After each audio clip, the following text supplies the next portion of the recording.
महाकुंभ बहुसंख्यक हिंदुओं की आस्था का प्रतीक और भारत का सबसे बड़ा धार्मिक समागम। लेकिन महाकुंभ की एक और पहचान भी है और वो पहचान है अखाड़े। ये वो अखाड़ा नहीं जहां कुश्ती या पहलवानी हो, ये वो अखाड़ा है जहां शस्त्र और शास्त्र की शिक्षा दी जाती है, जहां शाही सवारी, रथ, हाथी, घोड़े की सजावट, घंटाबाजी और करतब का प्रदर्शन होता है।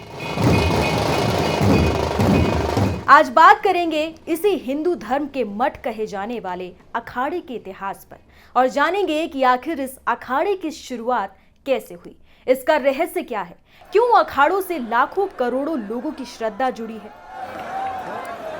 नमस्कार, आप देख रहे हैं एनडीटीवी इंडिया और मैं हूं आपके साथ अनुषी गुप्ता। इन अखाड़ों का इतिहास भी दिलचस्प है। माना जाता है कि आदि शंकराचार्य ने सदियों पहले बौद्ध धर्म के बढ़ते प्रसार को रोकने के लिए अखाड़ों की स्थापना की थी। कहा जाता है कि जो शास्त्र से नहीं माने उन्हें शस्त्र से मनाया गया। ऐसा माना जाता है कि अखाड़ों का मकसद हिंदू धर्म और संस्कृति को बचाना था। सदियों पहले जब समाज में धर्म विरोधी शक्तियां सिर उठा रही थी, तो सिर्फ आध्यात्मिक शक्ति के जरिए इन चुनौतियों का मुकाबला करना काफी नहीं था। आदि शंकराचार्य ने जोर दिया कि वो युवा साधु कसरत करके खुद को ताकतवर बनाए, हथियार चलाने में कुशलता हासिल करे ताकि विरोधी शक्तियों से लोहा लिया जा सके। आदि शंकराचार्य ने इसके लिए मठ बनाए और इन्हीं मठों को कहा गया अखाड़ा।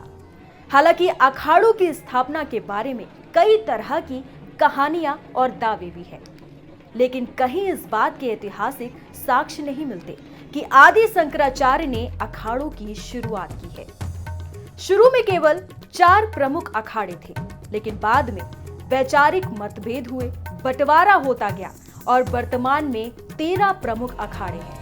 इनमें 7 अखाड़े सन्यासी संप्रदाय यानी कि शैव परंपरा या शिव के आराधक हैं और ये 7 अखाड़े हैं: जूना अखाड़ा, आवाहन अखाड़ा, अग्नि अखाड़ा, निरंजनी अखाड़ा, महानिर्वाणी अखाड़ा, आनंद अखाड़ा पंचायती, अटल अखाड़ा। वैष्णव संप्रदाय के लोग विष्णु को ईश्वर मानते हैं। वैष्णव संप्रदाय के 3 अखाड़े हैं: निर्मोही अखाड़ा, दिगंबर अखाड़ा, निर्वाणी अणि अखाड़ा। 3 अखाड़े ऐसे हैं जो गुरु नानक देव की आराधना करते हैं और ये हैं बड़ा उदासीन अखाड़ा, नया उदासीन अखाड़ा, निर्मल अखाड़ा। साल 2015 और 16 की बात है जब एक नया अखाड़ा अस्तित्व में आया। नाम रखा गया किन्नर अखाड़ा। हालांकि अखिल भारतीय अखाड़ा परिषद ने इस अखाड़े को मान्यता नहीं दी। तब अखाड़ा परिषद के अध्यक्ष महंत नरेंद्र गिरी हुआ करते थे। उन्होंने कहा था कि कोई किन्नर अखाड़े की मान्यता नहीं है। 13 अखाड़े हैं और 13 ही रहेंगे।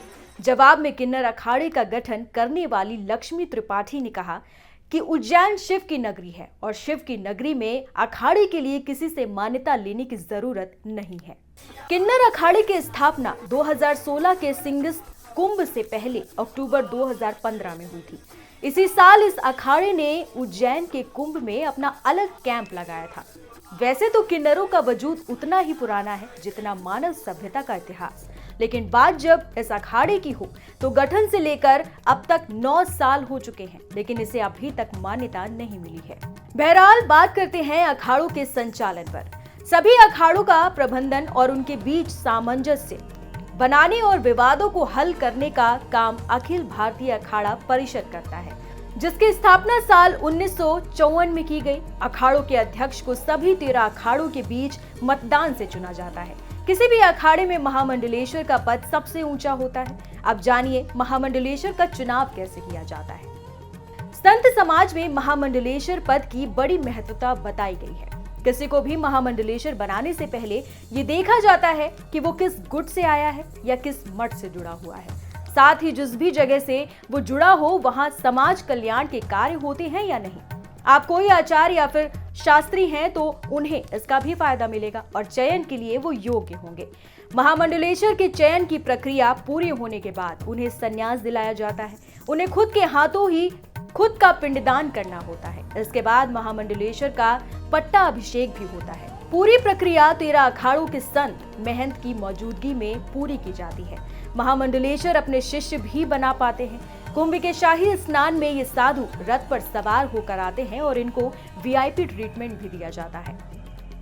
अब एक नजर डालते हैं विवादों पर। ऐसा माना जाता है कि ये अखाड़े और यहाँ रहने वाले साधु संत आध्यात्मिक कार्यों में लीन रहते हैं, लेकिन दूसरी तरफ इन अखाड़ों का संघर्षों और विवादों से भी पुराना नाता रहा है। वो चाहे महंत नरेंद्र गिरी की संदिग्ध मौत हो या फिर अखाड़ों के भीतर कोई आपसी विवाद। अखाड़ों के पास हजारों एकड़ जमीनें हैं जिन्हें वो मुनाफा कमाने के लिए इस्तेमाल करते हैं और इसे लेकर अखाड़ों में कई भीतरी विवाद भी हैं। अखाड़े के कई महंत हैं जिनके खिलाफ रेप और हत्या तक के मुकदमे दर्ज हैं। कई महंत सिर्फ अखाड़े तक सीमित नहीं है, अब उनकी दिलचस्पी राजनीति में भी बढ़ रही है, जो आपसी प्रतिद्वंदिता को बढ़ा रहा है।